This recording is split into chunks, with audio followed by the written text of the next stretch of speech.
Hello, everyone. Thank you for coming. My name is Juan Branco. I'm here with Udi Aldoni and Slavoj Žižek to have a discussion on images of war.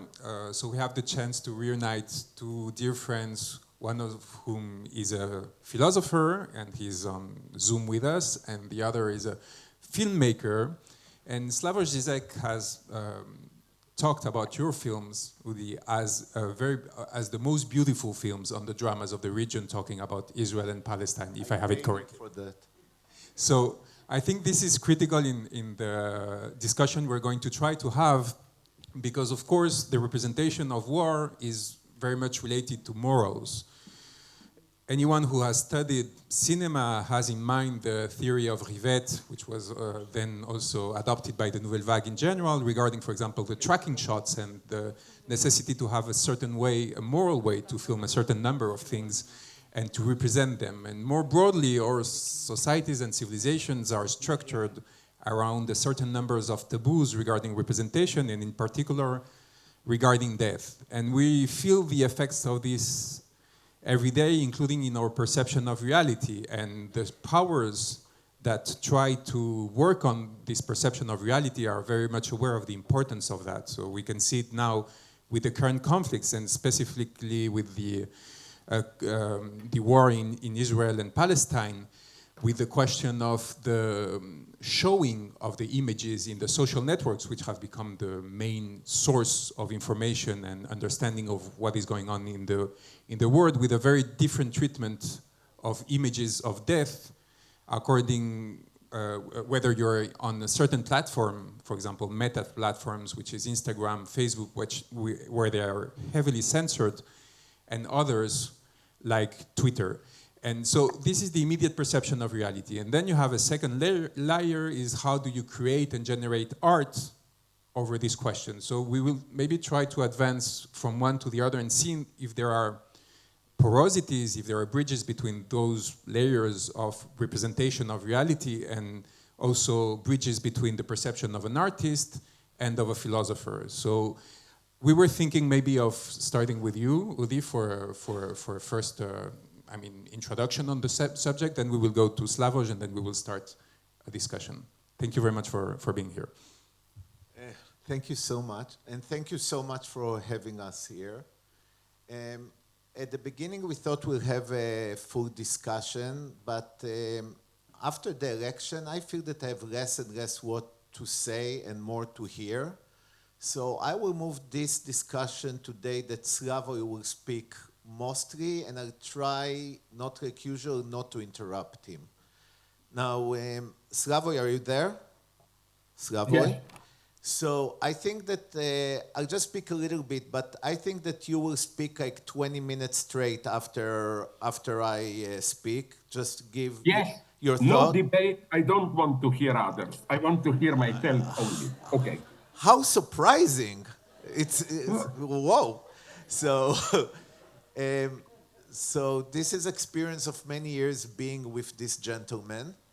And I just want to open, first that I really feel privileged to be in this festival, in this time of censorship, to have a festival that dedicate a full section for Palestine. I want to, bravo, bravo. I'm serious. Secondly, for me, it's a bit emotional because Mariam Said is sitting with us here, and it's a big privilege for us to be here. And she knows that for me, Edward Said was a light for many years for optimism in a way, for being in struggle and optimism. Because of his book, I really thought I can develop binationalism concept. Because of him, I felt that everyone who live in this place, we all one really with our differences. Because of his book, Freud and the Non-European, I felt easier to go to live in a Jenin refugee camp and to work in the Freedom Theater and feel that I can really feel truly that the Palestinians are my brother and the sisters.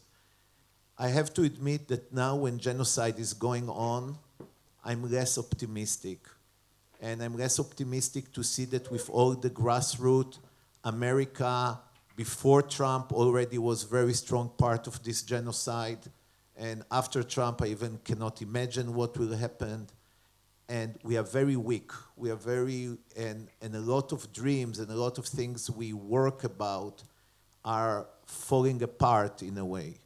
And it's not only that Israel fought apart totally to hyper-fascist concept of Jew supremacy, that they almost feel like they stole it from the white supremacy. And not only that America gave the power now to white supremacy, there is a whole feeling that Europe, America, everyone gave up on the working class. The only place that I feel that people still care on really working class is South America, and that's why maybe the only place that we can still see some socialism running the place is in South America. In Europe, the left is arrogant. In America, they're not even left, whatever the Democratic Party is. And the way that here in Europe, when a huge group of Israelis are walking in Amsterdam, so arrogant, and screaming, celebrating the murder of kids. I don't know if you guys even saw what's happened, but they went in Amsterdam saying, there are no school in Gaza because there are no kids in Gaza. Like a whole group of Israeli celebrating murdering of kids. And when some people beat the shit out of them, people call them anti-Semitic. And it's the head of Holland, and it's in Germany. This reverse of logic, because if I wrote and if I said something very clear, if I see a group of neo-Nazis walking in the street and said death to Jews, I will beat the shit out of them. And somehow something goes so wrong that I feel lost. And I hope that my older friend, Slavoj, as yet before he have dementia, maybe he can give me some hope or some strategy or some way how we go from this place that have no more control of truth, that imagery control all our way of thinking. Where are we going there from here? I have to admit, I don't know, and therefore I choose to listen today more than to speak, and whoever knows me, it's not typical to me. So it's really hard, and Slavoj, you have 20 minutes to convince me that it's worth fighting for. All right, so it's your stage now, and be strong. It's you, baby. Okay, I will begin, but since I'm also in a very, not only critical, but also self-critical mood, let me begin by not a critical note about what you said, but just another reflexive twist. You said how in all these struggles, racist, religious today, we forget about the working class. I'm claiming working class is also forgetting about itself. They lost innocence. I read very interesting statistic there, I think absolutely crucial. How did Latino immigrants vote in the present US elections? The large majority of them voted for Trump. Why? For us, many of my friends, it was a shock. For me, not. They are immanently conservative. They didn't immigrate to the United States to do their revolution as marginals and so on. No, they don't want to change the system. They want to succeed, integrate themselves into the system. So absolutely we have to stop this mythology of some authentic working class revolutionary subject and so on. But that's just introductory provocation. Let me begin with a reference to Daniel Barenboim, who is sadly not here with us. Barenboim conducted what is for me the definitive staging of Wagner's opera Tristan und Isolde. Jean-Pierre Ponel's Bayreuth version from 1981. In his staging, in Act 3, Tristan dies alone. The implication is that Isolde stayed with her husband, King Marke, and her appearance at the opera's end is only the dying Tristan's hallucination. So when Isolde stops singing her Liebestod, the entire stage is enveloped in darkness for a couple of seconds, and then a much weaker and grayish light returns, showing the dead Tristan alone under a gigantic, also dead tree. How is this connected with the ongoing war in the Middle East? Psychoanalysis is needed here. Psychoanalysis is, as a rule, misunderstood either in a pseudo-leftist way, we should strive for abolishing all forms of repression, for fully liberating sexuality, or in a conservative way. A level of repression is necessary to prevent social disintegration and so on. Jacques Lacan offers here a surprise. He defines the goal of psychoanalytic treatment today in our era of permissiveness as the restoration of a minimum of shame. The true opposition is not the one between free sexuality and repression, but one between shamelessness and dignity. And this idea came to me to include Lacan when I read an interview with a grandfather from Gaza whose kids were killed. And he said to a camera, "We don't compassion and help, we want dignity." It is difficult to overestimate the political relevance of this Lacan's stance today. Today, protesters attack the shamelessness of their opponent and demand to be treated with dignity. I'm not talking just about shameless populists like Donald Trump. Here is the latest example of utter shamelessness from Israel. In July this year, a number of ministers and members of Knesset, as well as journalists and TV commentators, criticized a raid by the IDF, military police, on the Sde Teiman base, a prison south of Jerusalem, in which the IDF police, they did a good thing for a change, arrested a number of guards, reservists, accused of abusing imprisoned Palestinians. This arrest, which also triggered large public protests in Israel, sadly, happened after, horrified at what they saw, some Israeli guards in the prison heroically rendered public that, among other forms of abuse and torture, the security personnel in this prison was torturing Palestinians by pushing mental sticks with needles into their rectum, which made some of them, dozens, bleed to death.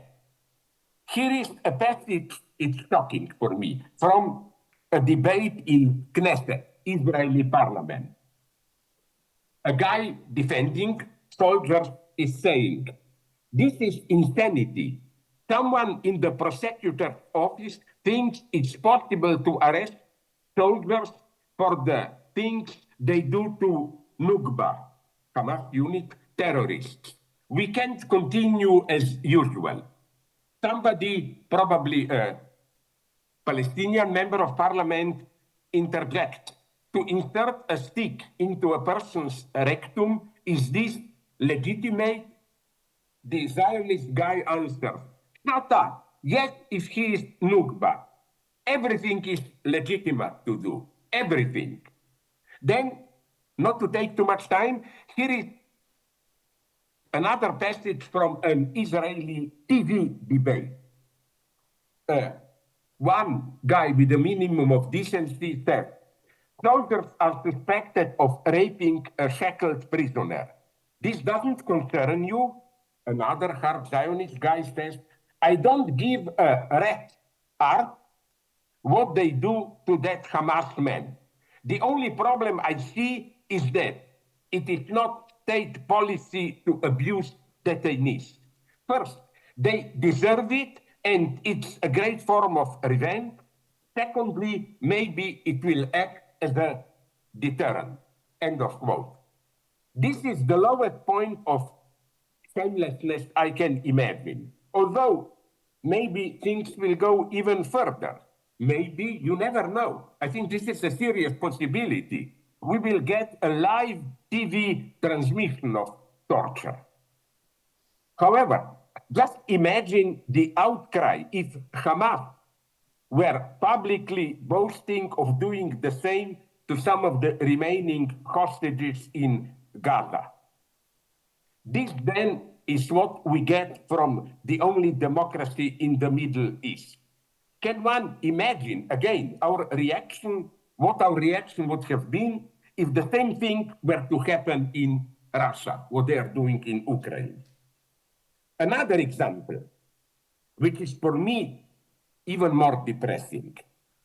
Recently, we learned that Eliran Mizrahi, a 40-year-old father of 4 and an Israeli military reservist, returned from Gaza deeply traumatized by what he had witnessed and what he did in the war. He was struggling with post-traumatic stress disorder back at home, and before he was due to redeploy, he killed himself. He took his own life.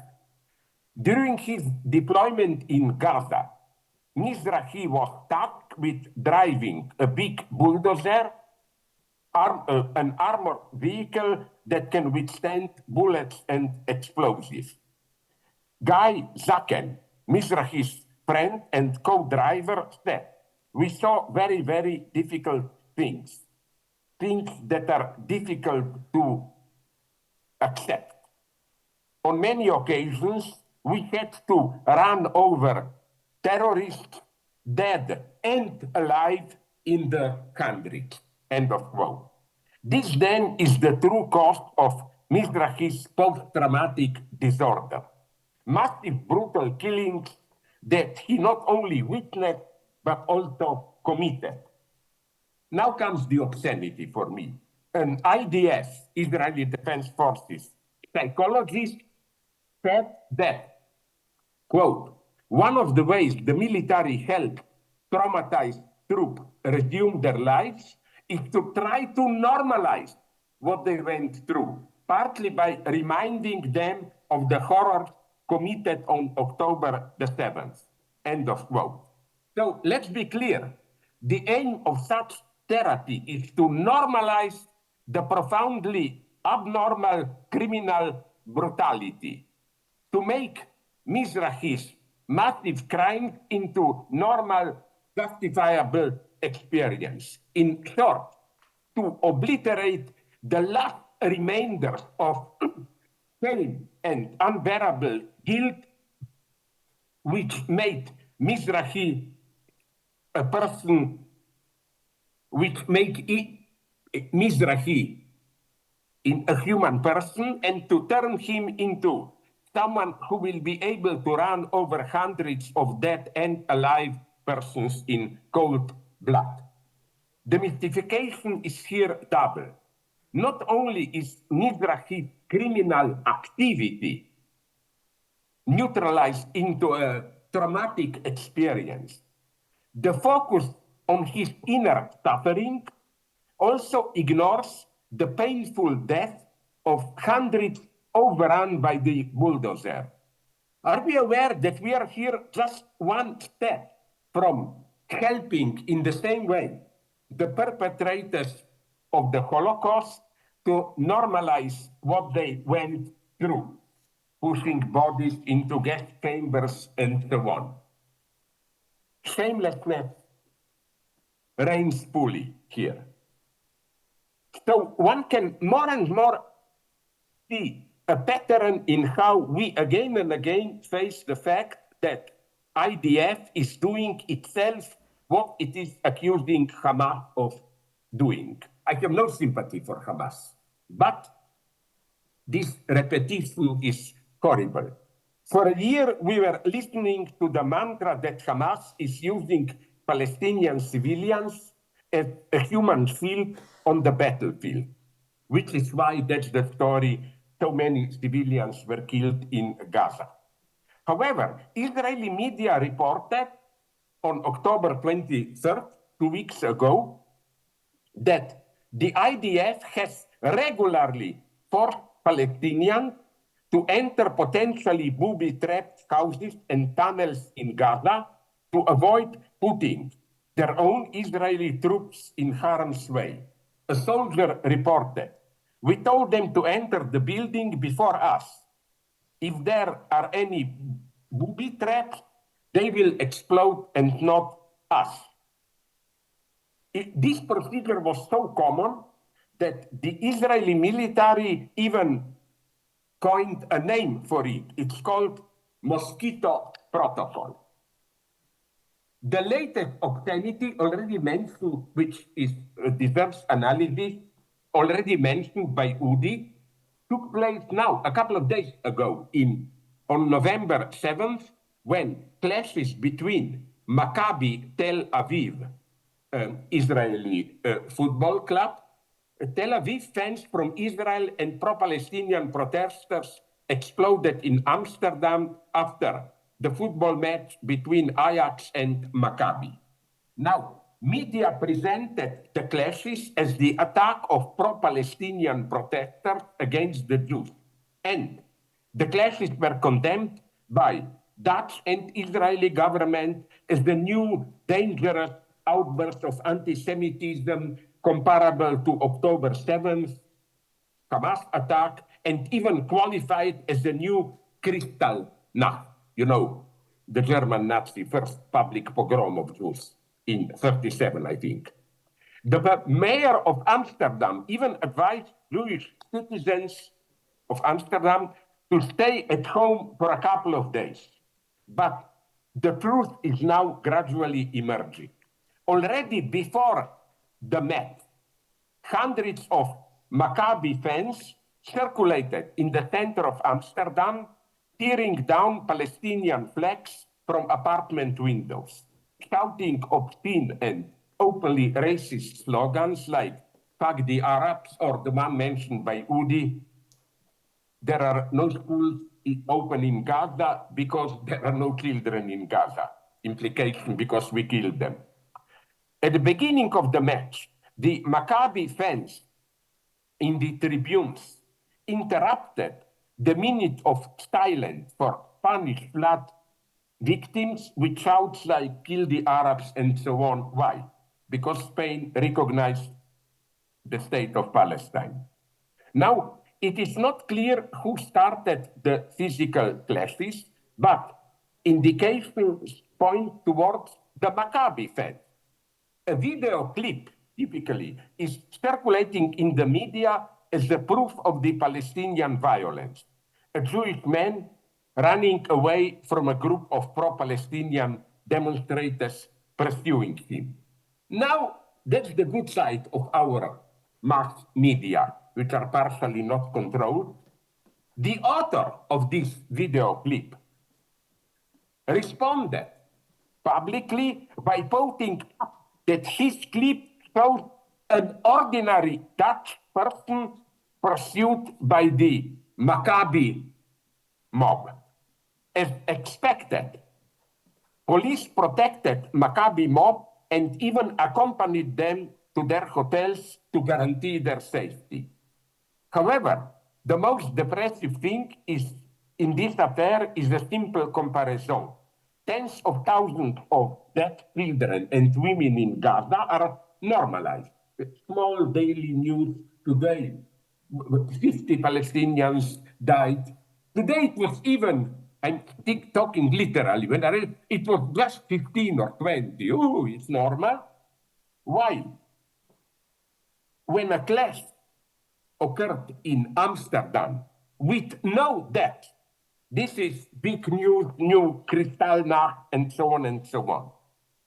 So I'm approaching a conclusion. Where does shame enter here? In his seminar, The Other Side of Psychoanalysis from 69-70, Lacan's reaction to the May 68 event, in this seminar, he makes a much more important point than his decried provocative statement, you, the protester, aspire. What you, protesters, aspire to as revolutionaries is the new master. You will get one.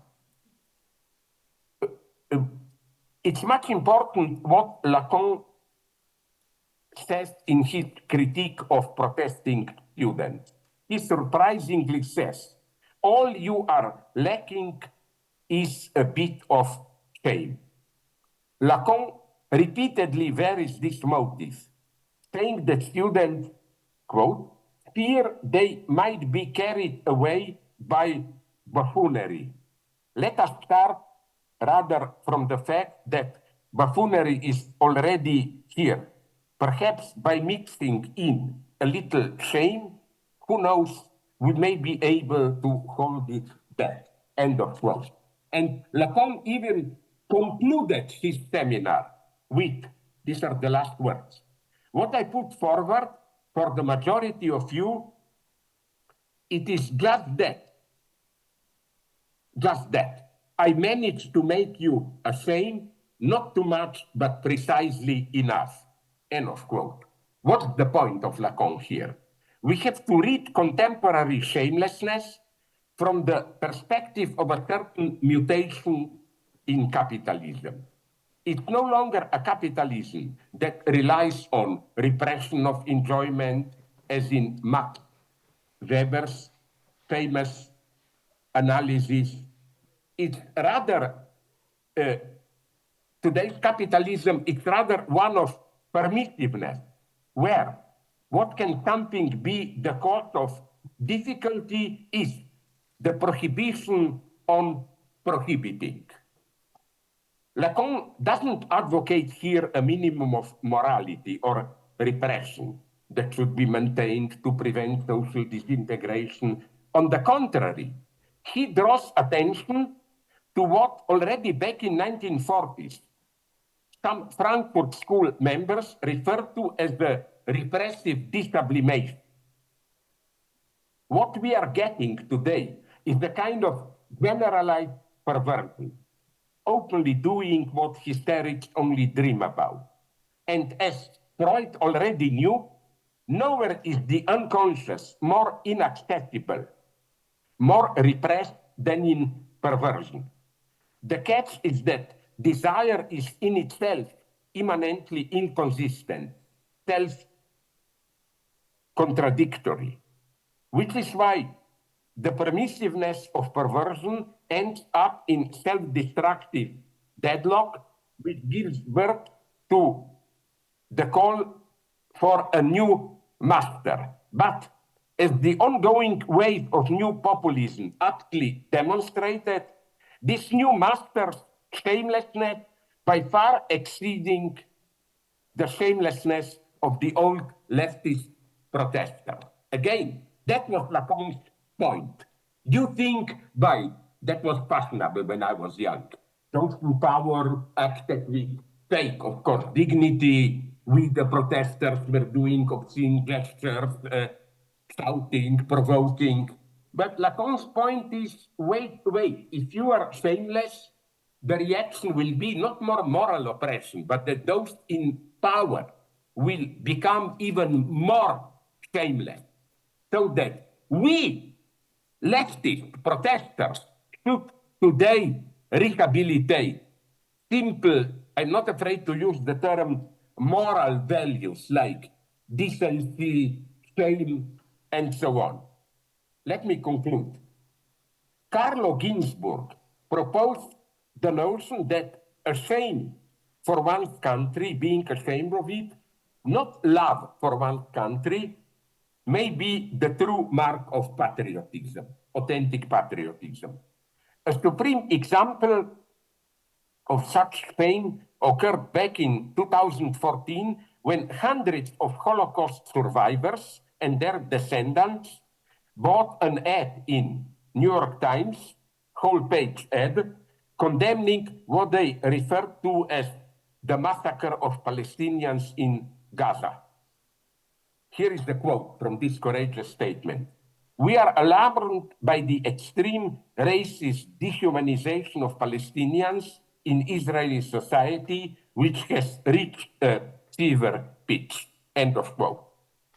Those Israelis who gathered the courage to feel shame apropos what IDF is doing in Gaza and on the West Bank, not of course shame in the sense of being Jewish, but on the contrary, the shame for what the Israeli polity is doing to the most precious legacy of Judaism itself.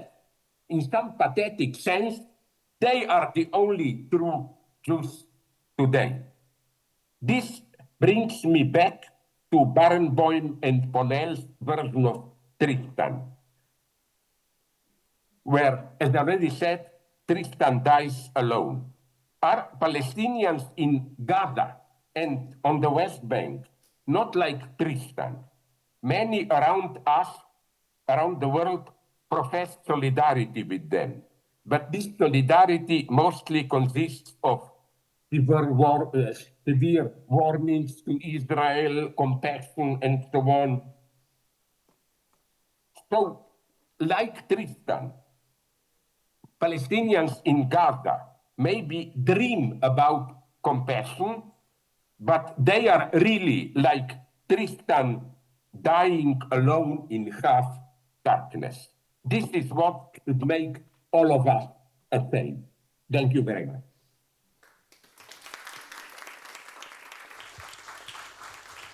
Thank you, Slavoj. Hello. Thanks, Lavoy. I took some notes. In a way, what always you don't get embarrassed. I have to compliment you a bit, but always what you did is always helped me to think when I lost the way. Sometimes to the wrong direction, but this time it helps. So I thought I just wrote myself a few notes while you were speaking. First I thought about this song of Leonard Cohen. I just quote. I asked my father, I said, Father, change my name. The name I'm using now, it's covered up with fear and thief and shame. And I feel I use this because I ran away in a way to Judaism because I tried to run away from the name Israel because I'm full with shame. And then I felt that as a Jew, I can speak louder. And then the book I published, I called it What Does a Jew Want? And what does a Jew want? It's referred to Freud when he said, what does a woman want? So some people said that he was very arrogant. Oh, what does a woman want? Others said he was very compassionate, but still patriarch. What does a woman want? I will help her. And when I read him saying, what does a woman want? I see him like, what the fuck Dora want? I don't get it. I don't understand. And only when the psychoanalyst became the hysteric, when he doesn't know nothing, then psychoanalyst started. And I think my journey now is to be in this position. What is to be a Jew now in this situation? Israel, I know what it is. And it's much worse than to say anti-Zionist, because everyone try to speak against Zionism, but ideologically, I can go with people and prove them that ideology of Zionism could be different if I go to the beginning of Zionism. But then I read this book of Jacques Nancy about the Nazi myth, Nazi mythology, and I realized that there is something in Zionism that's much worse than the ideology that can be read in different ways, the mythology. They created us there. I grew up there with the song, with the music, with the land.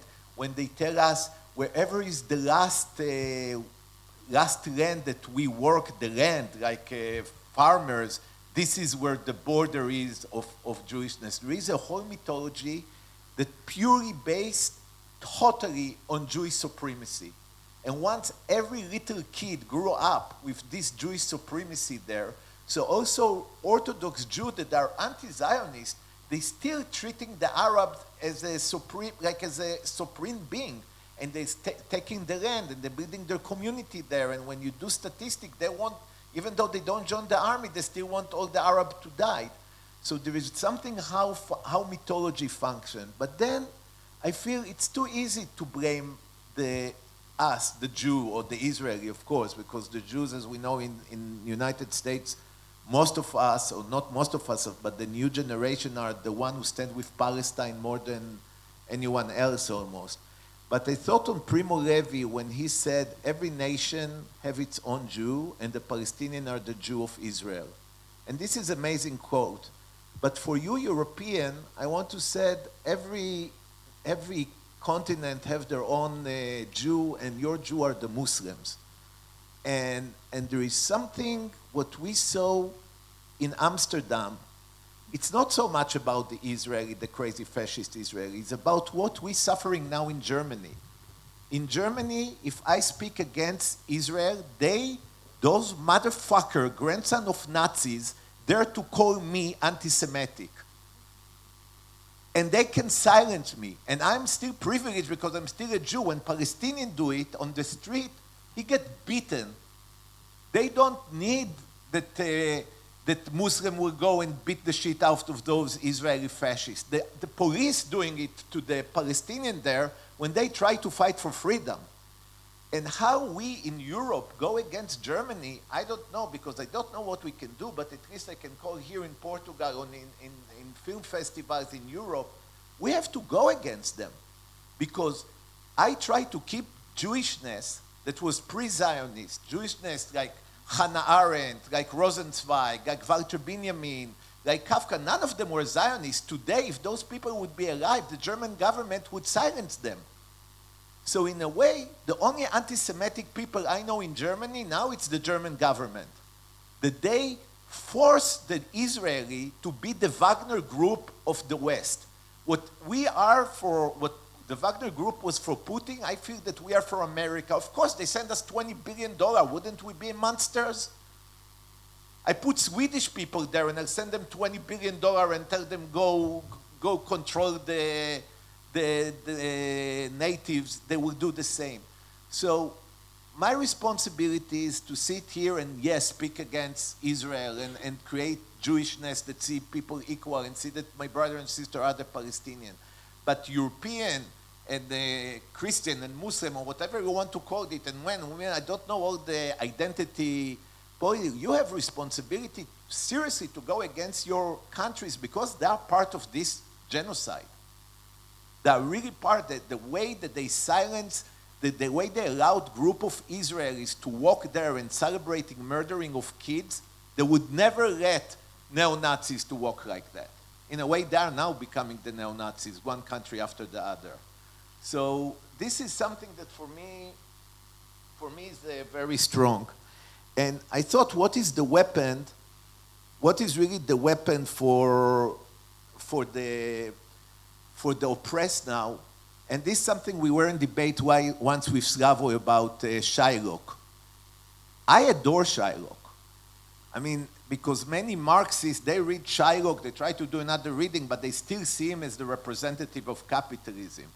But for me, Shylock is the only thing the oppressed do is keep the international law. And that's what Shylock do. He said, there is a law. You screw me, I keep the law as it is. That's the only weapon I have. And of course, the Porsche playing as judge, he came and said, where is your Christian mercy? Where is your Christian grace? Of course, the master can ask for grace from the oppressed. But the oppressed said, no, I want international law. I want each one of them, of Bibi and Gantz, and because in Israel there are two groups. There is a big opposition. They are the one who do genocide, not for their own purpose. And then there is the government who do genocide for their own purpose. But both sides are part of the genocide. And I want to see them in Hague. And I think that it's our job to try to put them in Hague. But can we? Now I don't know. And this I want to close with Slavoj and from there to go. You spoke about shame.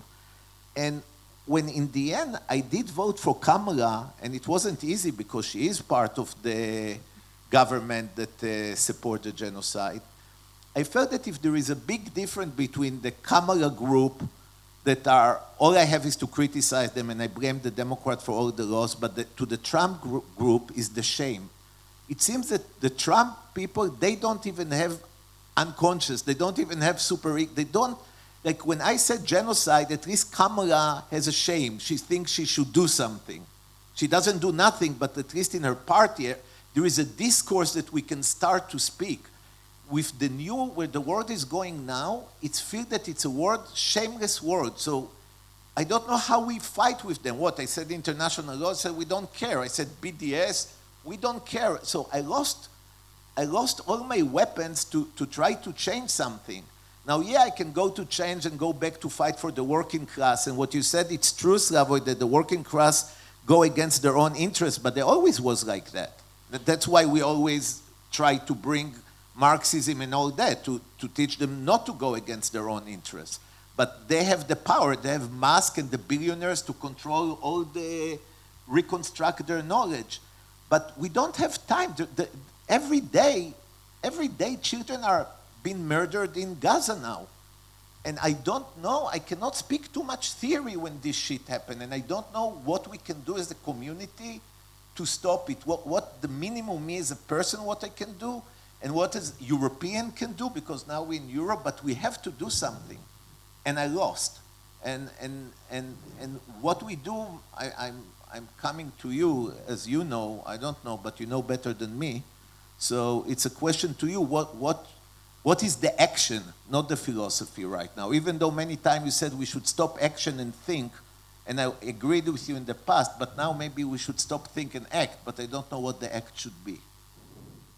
And that's why we should think. Only thinking. I knew it. I did it for you to say it. Can I just answer very briefly? No criticism of you, Udi. What? Can I briefly answer? It's your stage, man. Okay, no, okay. Just first, not to misunderstand me. I agree with you, Udi. It's not just about Israel. I am absolutely admitting Holocaust, the greatest crime. There is anti-Semitism in Europe, in Muslim world, and so on, but I was very precise. What shocked me is that Israel fully became part of this trend of shamelessness. And here I am for hypocrisy against shamelessness. You know, it's incredible how what those in power were doing, they were, I have no doubt, Israelis, Arabs, Americans, they are all torturing, doing unspeakable things. But for me, words are never just words. If you publicly say this and even make fun of it, in some sense, it's the end of the world. Second point where I agree with you, I take very seriously, not just as a vague metaphor, when you Udi, hinted at that link between what Israel today is doing and Nazism. It's a point that I often make, but many people don't like it. Do you know that, take the harshest guys, Nazis, take the darkest of them, Reinhard Heydrich, you know, Wannsee Conference, the founder of, he organized and then led the other performance of Holocaust.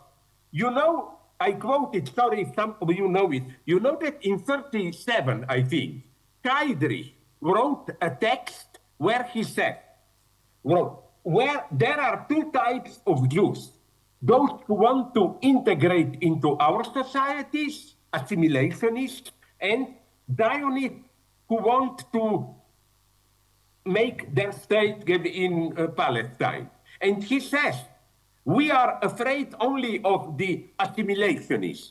They should be out. But all our support goes to Zionists. And you know who said the same? This is the true neo-Nazi line. You remember Breivik, the crazy Norwegian right-winger?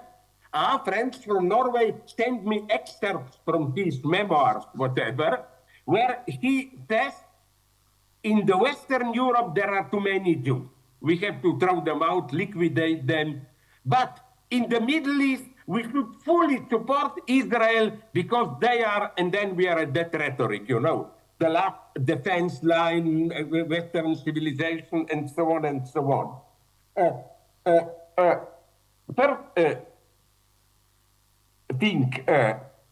First thing is the problem of peace. Now I will say something which may appear problematic. Let's be serious. What is the lesson of relatively, we know the problems, successful anti-racist movements, relatively successful, Martin Luther King, Mandela, and so on? They were able to do negotiations because in the background there was a harsher line advocating violence. And Mandela was well aware, and Martin Luther King also. You needed Black Panthers and so on as a threat, as the proof that you mean it seriously. Only in this way, Martin Luther King was able to do his deal with, at that time, President Lyndon Johnson. The same with Mandela. They needed a more radical background threat. And in this sense, I was totally misunderstood when I finished a text that what Hamas should have done is do it, and instead of killing in that kibbutz people, bringing them flowers and so on. But my point was not go there peacefully. Wouldn't a true act be this one? Of course, you break the wall, the border post with arms. You make this clear. But when you meet civilians there, can you imagine what crazy act this would have been? And in my style, let me conclude. I'm sorry, Udi, nobody will be offended. It's a vulgar joke, which I think nonetheless hits some very sensitive truth about what's going on today. This is It's not the one way of he my said favorites. Don't be afraid. I just said it's a trigger warning. That's the way he said trigger warning. Yes, continue. Yeah, you know, it's my favorite joke. A guy, his wife is seriously ill and needs an emergency operation. This guy has a good friend who is a doctor, surgeon, and the doctor does the operation. And after 2-3 hours, doctor comes out and the guy's husband asks him, listen, how did the operation go through? Doctor said, everything okay, your wife will live even longer than you. But he says there are a couple of minor problems. First, her face muscles no longer function, so you will have to feed her. Second point, her anal and vagina muscles are inoperative. You will have to take care artificially, that she will be able to urinate, to shit, and he goes on and on. And then, of course, the husband goes more and more pale. And you know what then the doctor does? He embraces him and said, don't worry, I was just kidding. Everything is okay. Your wife died 2 hours into operation. This is what I feel will be. You know, we worry for Palestinians. How are they? And some Israeli doctor comes and says, okay, we are the most humanitarian army, we blah, blah, blah. Just there are some minor problems. We had to kill this, that. And then we grew more and more pale. And the Israeli representative, knowing what we are, as you, Udi, said, Europeans, where we are, said, don't worry, everything is okay. We killed all the children. We killed Palestinians. It's a stupid joke. But my God, this is what is happening. Thank you very much, Tony. So I think that I would like, by the way, it's funny, you know, the first story you said about the medicine of the shameless to make people not to have guilt feeling. I made this film in 2006, I think, Forgiveness. And in It's Forgiveness, your best film. It's the only film where I didn't fall asleep. you know why? Because the name of the dog is Zizek there. I know this Yeah, is, yeah, yeah. yeah. So in Forgiveness, really, there is this part that I wrote there, and I make that there is a medicine that the Israeli psychiatrist create for the kid that murdered Palestinian in the West Bank will not have guilt anymore and can free from the trauma. And the people who work with me on this said, Udi, we're so tired from your surrealistic text and the impossibility text. Lucky me or terrible me, the night after the Village Voice, the Village Voice came out with a huge article that the American army just developed a pill to go to let American soldier to go over the trauma after they killed civilian. So everything we invented as art, the reality become worse than what we invented. And today, it's really so much energy to kill the shame, to kill the Yes. guilt, and we are so involved with it, and then all the time they blame the violence, and we spoke about the violence. I don't want the criticism if should be on the Hamas if they have.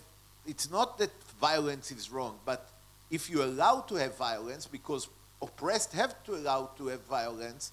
The question if you have to go according to the international law when you use violence because you're an entity that fight for humanity. And the other thing, then this is the fight we have to say, we have all to acknowledge that the violence of the oppressed is justified. It's not always necessary. If we would be stronger supporting BDS, if we were stronger supporting a non-violence mean for the Palestinian, but when we start the BDS to create a non-violence place, the entire Europe called us anti-Semitic by using BDS, for example. And I don't say that BDS was the best thing, but we did demonstration. You spoke about the flowers. People forget that was the most heroic things. For a long time, Palestinians from Gaza, they was marching to the wall without weapons. They was marching day after day to the wall, and the Israeli soldier was shooting them. And nobody speak about that. So right now, I don't know what is the right strategy, but the energy, really, we have to stop all this comparison. Like there is one huge terror. It's the terror of the oppressor now with our money, with United States money. And the shame, I don't know how we give back the shame. This is kind of my issue. And I want to say that either whatever you think on Hamas right now, Slavo, we don't have each time to start and say I condemn Hamas. Like, I think we are kind of over it in this stage of now when the reason, I don't support Hamas because I thought that the Popular Front has a much better ideology in Iran and all that. But in this situation, when the genocide is coming, we know that Hamas, whatever it is a symptom. The disease is the Jewish supremacy, is the colonialism, is the settler colonialism, that if I said in Germany settler colonialism, I can be kicked out from Germany right now, no, with the new law. It's crazy. Guys, you don't, and Europe, you are still EU. I don't see you millions on the street going against the way you all part of this genocide. It's important to mention it. Like every voice now, and the youth becoming more right-wing. So something we do wrong, I don't know what it is. But I would let you maybe ask a question and to control the audience. And when Slavo, you get, I move you to see the audience 1 second. You see they're still stayed with you for some reason. Here. Audience, say hi to Slavo. I see them. Here. You see? Okay, so the mic is yours. Yes, thank you. You should be the moderator, actually. Yes. I would have to maybe ask a question to both of you before we give it to the audience. you've been talking a lot about moral and about shamelessness, but and Pasolini, for example, represented fascism in Salo as a shameless word, and he was defining fascism as a word in which power would have no boundaries and therefore no shame. But and Slavoj, you try to connect this question to capitalism and the modern world. But what we are seeing also is that shaming the other is one of the main instruments of Israel today. Shaming the Palestinians for being what they are, shaming the Palestinians for what they do, shaming the Palestinians for being activists. So I don't see shame, I don't see this capitalist word in which there would be no shame anymore, no boundaries. On the contrary, like there is a market of shame and of morals which is heavily used and invested by Israel to try to suppress any kind of adversity. And you were talking about BDS, Udi, now. I mean, the way they fought against BDS was saying that this was boycott, like they tried to boycott Jews before the Second World War, and how, I mean, this would trigger massacres and maybe extermination of Jews again, and so we should like block it because we couldn't boycott anything that was related to Israel because it would be the first step for then boycotting more broadly Jews and so forth. So I would like maybe to have you, both of you, try to react on this situation and this use of morals, because in that case, we're competing one against the other on the moral ground, on the shame ground, but I mean, is there a winning to there, and how do we structure something out of there? Well, I think it's a great question. I want to answer for a second. For years, the Israelis were so smart because all they do, they were play with shame. And what we used to call all the Israeli films, we called it shooting and crying. I don't know if you know this term, but the idea was that you see Israelis going to war, by mistake they kill a kid or something, but they're all very sad about it. And by doing all this, they pretend that they are part of the Western morality, and everyone loves them, and they continue to control everything. And one of the reasons in the election, I think the first election of Trump, that Slavoj suggested in a way maybe it will be better that Trump will be in power there, is we said we are so tired of the liberal mask that by using this shame and this mask, they do all the horrific things. And let's take this mask off. And this was a lot our project. Our project as Radical was to take the mask off the liberals that do all this shit with the liberal mask. And we took the mask off and we saw the monster, and what the fuck? People in love with the monster. And this was a big surprise because we thought they'll see the monster and they'll fight him. And instead, they fall in love with the monster. In Israel, for so long, we tried to prove that the Nakba was right. We did so much research, and I was fighting. I remember I was interviewing Pape and interviewing Rashid Haridi, and I want to learn everything that I can prove the Israelis that the Nakba was really a horror event of ethnic cleansing. And the minute was so strong, they told me, you know what, you're right. So what? So if our fathers did it, why we cannot do it? And so the moment the shame disappear, that we work so much to do it in order that people will see the truth, people look at the truth and they became blind. And the way I saw in the past, Slavoj might not agree with me, I want to say that's the way I interpret you, Slavoj, but I think there was a big argument, the way I read it, between Slavoj and Noam Chomsky. And I felt that I'm on the side of Slavoj, but maybe he never meant to say it, so I don't know. That's in my head. But Noam Chomsky have this naivete, and I adore him, but he have this naivete that if we just show the people the truth, if we just don't have all the manipulation of media and all that, if they see the truth, they will choose the good. And I felt all the time with Slavoj, the way I see that you read Look in the Eye and all that, that if they see the truth, they get in trauma, they paralyzed, and they do the opposite. And more I see that it's not all about the lies that we lose because Musk controlling the media, Elon Musk, not the reason we're losing is not only because of the lies. The reason we're losing is also that when we see that when the truth is there, people are terrifying from it. So it should be a third place how we get to people's heart or brain that they will function in a moral way. What do you say, Slavoj? Because this debate is Can also... I just reply briefly? Yes, of course. Sorry. Can I reply briefly? Yes. Yeah. I would answer, first, I basically agree with what Udi said, and I know a long tradition of this in Israel. Was it you, Udi, I think, who told me that your mother told you, who knew Golda Meir, that the first to propose the key formula here was Golda Meir? It's a wonderful sophistry.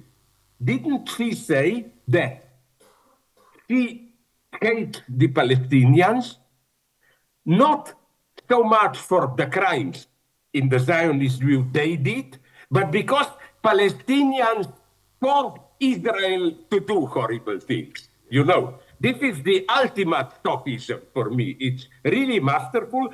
So my answer would be this one. For me, yes, I totally agree. Shaming is strategy today, one of the main strategies, and I would especially emphasize the role of shaming in woke culture, political correctness, cancel culture, and so on and so on. But for me, as a Hegelian, I know the answer will not satisfy you. I cannot develop it now. I am not talking about shaming the other, the white racist or the primitive Arab or the Zionist. That's why, Udi, it was crucial for me when you said that don't focus on how horrible Israel is. Begin with ourselves, with Europeans, we here. You know, a friend who knows my vulgar taste, gave me a badge with image of Stalin, and of course it's invented apocryphal quote, where Stalin says then it works, I don't trust anyone, not even myself. Unfortunately, Stalin did trust himself, you know. So the moment of shame for me is strictly self-shame, being truly ashamed of what you are doing without any tricky excuses and so on. And next thing, I'm nonetheless not a total pessimist here, because I think that I was pleasantly surprised how in the West, on American campuses and so on, there were demonstrations and so on, and also all the effort of Israeli Western propaganda and so on. They are leading a big fight, although they claim pro-Palestinians should be ashamed. But isn't all this fight, as in that case of that Israeli soldier, they're trying to kill in us the last remainder of decency and shame? I think in this sense, if the system, forget about rhetoric of shaming the other, they are terribly afraid, and I mean this in a quite naive moralist way, of the fact that many of us, I'm afraid to say most, have still some core of decency and shame. And the whole problem of ideology today, with cynical distance and so on, that's the tragedy. The system tries to kill the last remainders of decency and shame in us. Thank you. I would give the audience to have 2-3 questions. I think to Slavoj, I'm still here, so concentrate on Slavoj, and then we can send him, I don't know to do what, to write another anti-Semitic piece. Okay, so let the audience ask a few questions. Hi, Slavoj. Yep. I wanted to ask, how can we fight the consent that's being manufactured by the media to support this horrific genocide? How can we as regular people do something? I must admit something here. I don't offer any easy, direct solution.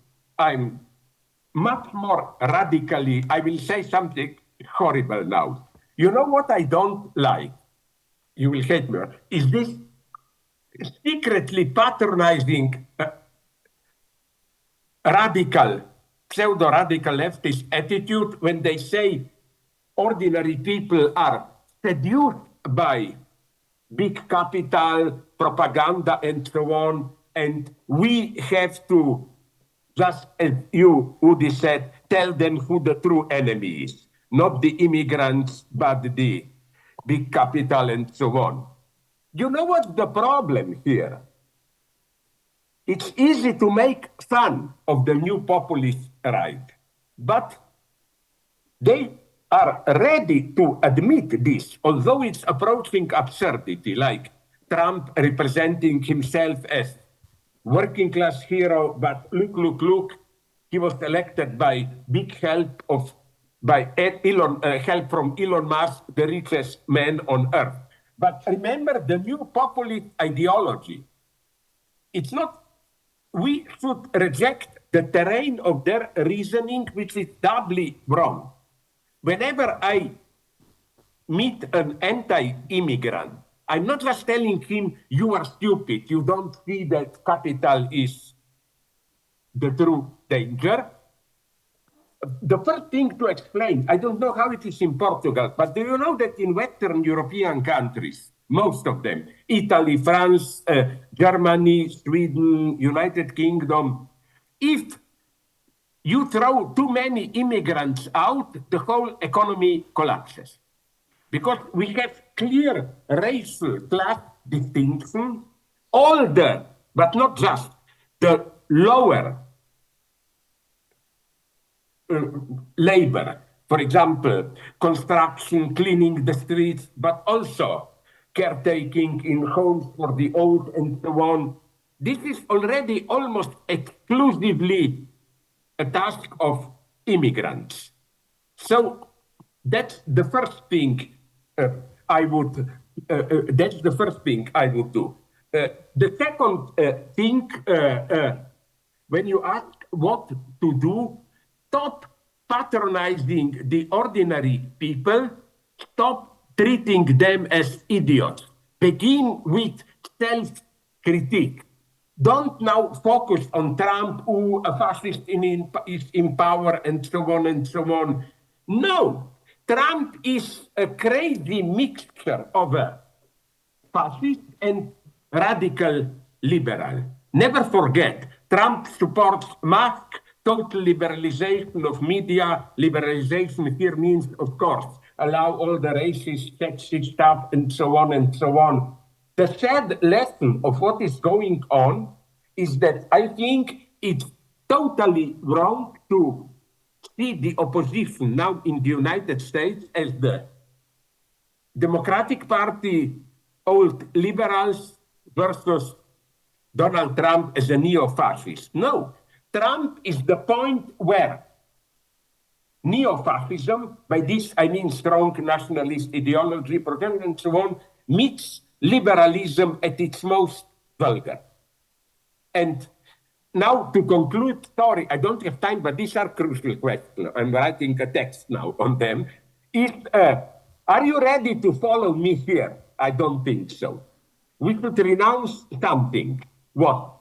You know this Abraham Lincoln legendary statement. You can deceive some people all the time, all people sometime, but you cannot deceive all people all the time. I claim maybe you can. Maybe you can. I don't believe in this basic naive leftist attitude, although I consider myself a communist still, that, you know, we are all waiting that at some point people will awaken. They will finally see, and so on and so on. No. What if they will not see? I'm not a total pessimist, but I don't think history is on our side, in the sense of let's just wait and people will see, they will awaken, and so on and so on. Another conclusion, then I stop, I have to run. here I have other obligations. Another point to stop you. Let's say some of our old leftist, my leftist friends, still claim Europe 68 student rebellion, the greatest, only serious revolutionary event. Please bear in mind something that even intelligent conservatives pointed out, and here I think they did hit something. Do you know that the 60s in France, till 68, were the most prosperous era of welfare state? Never had the majority did enjoy such a good standard of health care, retirement, and so on. And bam, you get, I think, a fake, I don't believe in 68 revolution at that point. So the situation is much more complex. The first thing is to stop this patronizing. I think that on average, these arrogant liberals who for years were making this cynical comment on Trump, making fun of him and so on, they simply missed the point. Trump functions in a different way. Don't they see that whenever Trump was caught lying, this helped him? This is how his supporters function. It was not that, oh, now we caught him lying, or now we caught him at some vulgarity, and so on and so on. I mean, the whole ideological field is much more twisted and corrupted. Sorry to end up with this pessimism. Yeah, I just want. Strike back. Yeah, I have to a little bit fight back because I continue a bit your pessimism in the way because in one hand we see the violence of a revolution, and in this time I think it doesn't work. Forget moral issue, like the violence of the oppressor is so strong, the weapons he have, the killing machine, that it's not like in Algiers time, like. In no time you can destroy the whole nation. So violence maybe doesn't function so well. And I speak not violence against civilians, but violence even then. Then I follow the non-violence movement in Kashmir, you know, when I shoot the film there. And I saw the guy who chose the non-violence movement to create Kashmir better, Yassin Malik. And now he's in prison for life and fucking Modi want to execute him. So that's also didn't work. But there is another model that we have to check, and maybe I can do it later in the other screening of Junction 48, but there is the model of the Palestinian in 48, the citizen of Israel. And it's so easy to think about them as weak because they don't do armed resistance and all that, but they do something else. They stay there, and they stay there, and they stay there, and they really suffer a lot because the racism, the apartheid within Israel is horrific, but they can still breathe there. And maybe, because what we see, and you spoke about it in Occupy Wall Street, if you remember, we have to wait for the power to destroy himself sometimes because he becomes so pervert. And there is sometimes a feeling that the oppressor, if you don't try too much to interfere in him, he will destroy himself if we stay strong enough in the place. And this is the little hope that I think we have to find, and that's just one option. I'm sure there is other way of struggles, with respect with the working class or anyone else, that we can win in the long run. The issue that now that the stage of emergency is so strong, and that's why I'm so pessimistic, because really it's happening now. But we have to do something for now to try to stop the genocide, but in the long run, has to be a strategy to destroy them because they're falling apart. The power is not so powerful right now. And it perform power, but you look at them, look at America. It's not so powerful if that's what's going on there. So that's a little hope that maybe I'm inventing it because I have to wake up tomorrow. And I would like to thank very much to everyone. And thank you, Slavoj, for staying with us much longer than you promised, and we pay you. We didn't pay him anything. And the reason he came here, I want to say mostly, he did because he wants to be in solidarity with Palestine. That's the main reason he's spending the time with us. So I would like to thank you for that, Slavoj. So I'm grateful. Let me just finish. I'm grateful to you, and you, Udi, pointed at something with which I agree.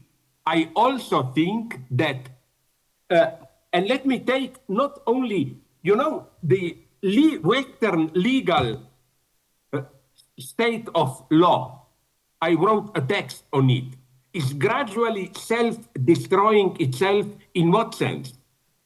A lot was written about Haiti, where now gangs control 80% of the territory.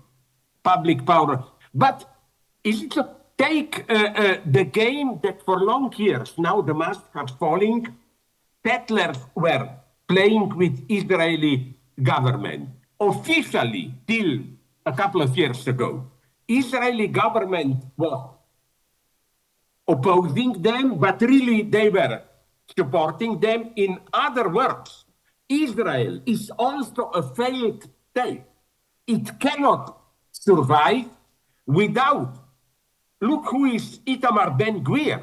He is political prisoner, condemned by Israeli court. And he is now part of the government. It's the same with Trump. You have Proud Boys and so on, openly even anti-Semitic violence. Of course, Trump takes this, but what definition of a failed state for me today is that it itself doesn't believe or seriously practice the rule of law. It needs support of illegal violence, which then moralistically distances itself from it, but basically tolerates to survive. Here I see, but I'm not glad about it when you said, Udi, power will destroy itself. But again, optimist and pessimist note. Yes, but this can also turn into an unimaginable catastrophe, I think that systems get most violent precisely when they are disintegrating. Here I respectfully disagree with Mao Zedong, who said, United States is just a paper tiger. We all old Maoists remember this from 50 years ago. My point is, that's why I am even more afraid of American imperialism. Paper tigers are more dangerous. Thank you very much. Thank you so much. And Udi. I want to tell you, if you said one more thing, it reminds me exactly the weak father in Judgment of Kafka. The most dangerous father is the weak father. No. I wanted to tell you that, Udi, you see, we are friends with Udi. Why? That's what I'm missing in our politically correct times, because you noticed it. We insult each other all the way. But the message of this insulting is, you see, we are such good friends that we can do it. So my reaction to your Slavo, you will be paid, and then you added, but he will not be paid anything. You are the Jew. You are the Jew. Thanks very much. Bye-bye.